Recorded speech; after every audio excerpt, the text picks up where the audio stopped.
Bonjour à tous, aujourd'hui on s'attaque à un chapitre absolument fondamental de l'aspect SVT, génétique et évolution. Vous savez, la structure génétique d'une population, eh bien ce n'est jamais quelque chose de fixe, ça bouge tout le temps, c'est en perpétuel changement. La vraie question c'est pourquoi?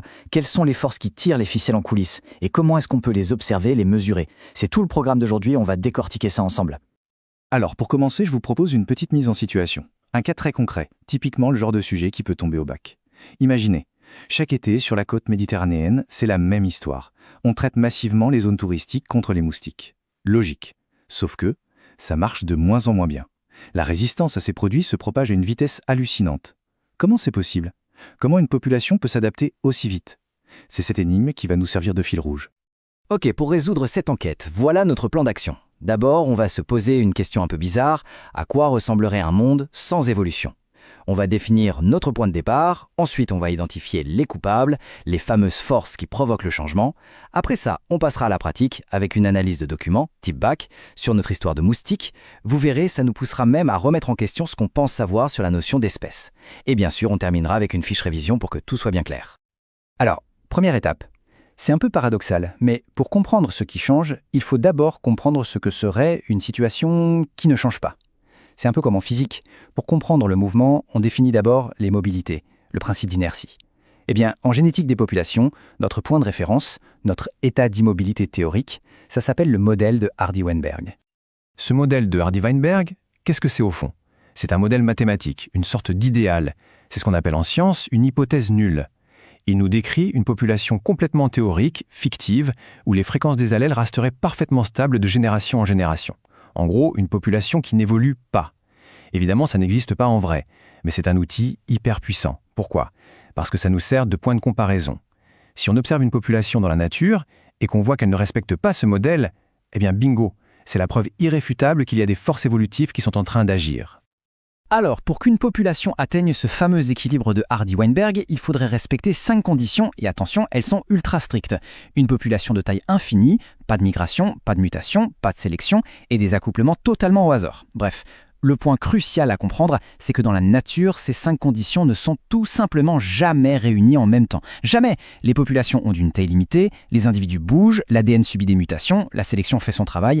La conclusion, elle est logique et elle est implacable. L'évolution, ce n'est pas une possibilité, c'est une conséquence inévitable de la vie elle-même. Bon, maintenant qu'on a établi que cet équilibre est impossible dans le monde réel, il est temps de passer à notre enquête. Qui sont les responsables de ce changement permanent? On va identifier nos suspects, les 4 grandes forces qui font bouger les fréquences des allèles dans les populations. Allez du Suspect numéro 1, le plus célèbre évidemment, c'est la sélection naturelle. Attention, point très important, c'est le seul mécanisme qui crée de l'adaptation. Le principe est simple, mais redoutablement efficace. Dans un environnement donné, certains individus vont avoir des caractéristiques, et donc des allèles, qui leur donnent un petit avantage. Ils survivent un peu mieux ou ils se reproduisent un peu plus. Et mécaniquement, de génération en génération, la fréquence de ces allèles avantageux va augmenter dans la population. Regardons un exemple, c'est très parlant. Ici, on a un graphique qui compare la longueur du rostre, c'est l'espèce de trompe piqueuse, d'une punaise, la punaise du savonnier. Regardez bien. Quand la punaise vit sur la liane ballon, qui est un fruit gros et épais, son rostre est long. Logique, il faut atteindre les graines. Mais quand elle vit sur le savonnier élégant, une autre plante avec un fruit tout plat, son rostre est beaucoup plus court. C'est une adaptation parfaite de l'outil à la source de nourriture. L'illustration type de la sélection naturelle en action. Et ce qui est fou, c'est que cette adaptation peut être super rapide. En Floride, ce fameux savonnier élégant a été introduit par l'homme dans les années 1920. Eh bien, des chercheurs ont eu la bonne idée d'aller regarder des punaises conservées dans des musées depuis cette époque. Résultat, en moins d'un siècle, la longueur moyenne du rostre de la population locale a diminué de manière spectaculaire pour coller à cette nouvelle plante. Là, on n'est plus dans la théorie, c'est une preuve directe, quasi en temps réel de la sélection naturelle. Ok, attention, on change complètement de registre. Notre deuxième suspect, c'est la dérive génétique. Et là, il faut bien mettre de côté l'idée d'adaptation. La dérive, ça n'a rien à voir avec le fait d'être meilleur ou plus adapté. C'est tout simplement l'effet du hasard, le pur hasard dans la transmission des allèles. Imaginez une grande loterie à chaque génération pour savoir quels allèles passent à la suivante. Cet effet de tirage au sort est complètement aléatoire et il est d'autant plus puissant que la population est petite. Un exemple parfait de dérive génétique, c'est ce qu'on appelle l'effet fondateur. C'est très simple à comprendre. Imaginez qu'un tout petit groupe d'individus quitte une grande population pour aller fonder une nouvelle colonie ailleurs. Ce petit groupe, il n'emporte avec lui qu'un petit échantillon des allèles de la population d'origine. C'est comme si vous piochiez juste une poignée de billes dans un grand sac rempli de billes de toutes les couleurs. Votre poignée ne sera presque jamais parfaitement représentative de ce qu'il y avait dans le sac. C'est ça, l'effet fondateur. Et ce tableau nous le montre de façon spectaculaire. Les communautés Amish et Ute-Territes, en Amérique du Nord, ont été fondées par de tout petits groupes d'immigrants venus d'Europe il y a quelques siècles. Regardons juste la fréquence de l'allèle HLA à 10. Dans la population européenne d'origine, elle est entre 3 et 5%. Chez les Amish, par le simple jeu du hasard de l'échantillon de départ, elle est tombée à 0,7%. Et chez les Ute-Territes, autre groupe fondateur, elle a grimpé à 14%. Aucun avantage, aucune sélection là-dedans. Juste le résultat de la loterie génétique de l'effet fondateur.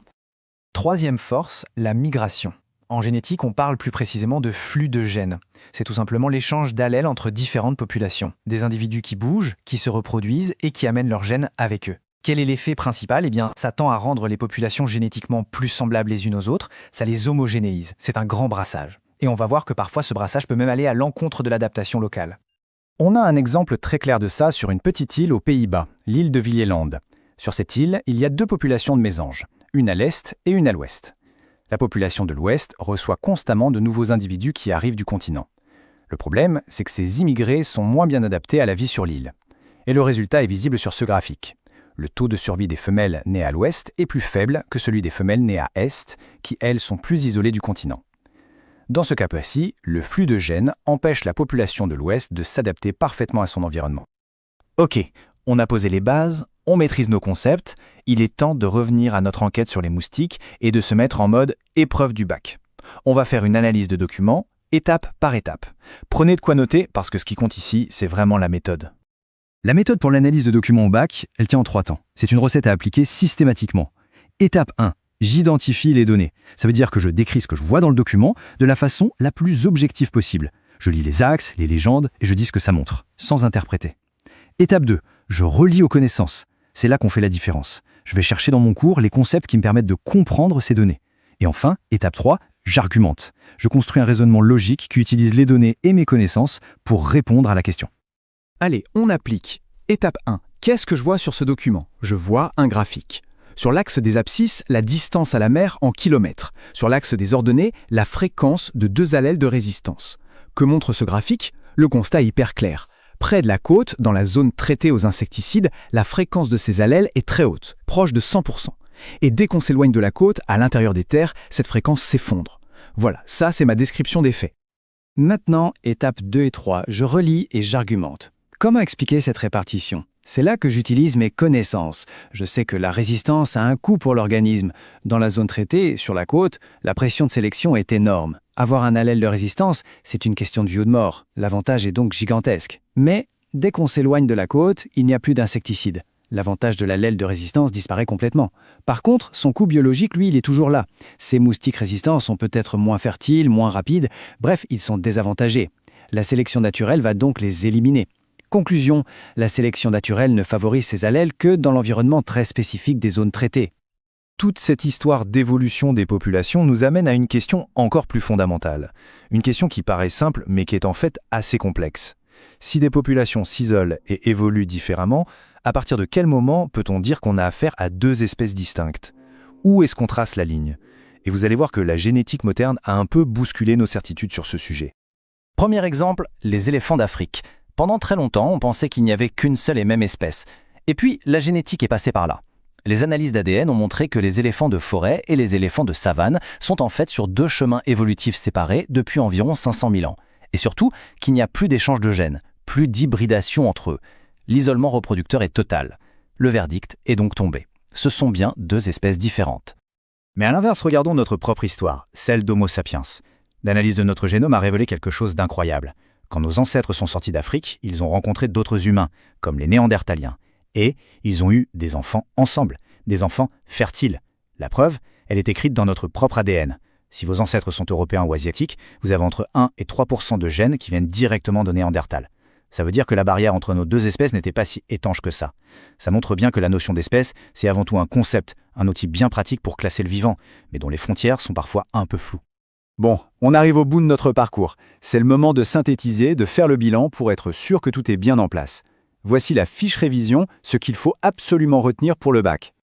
Premièrement, le modèle de Hardy-Weinberg.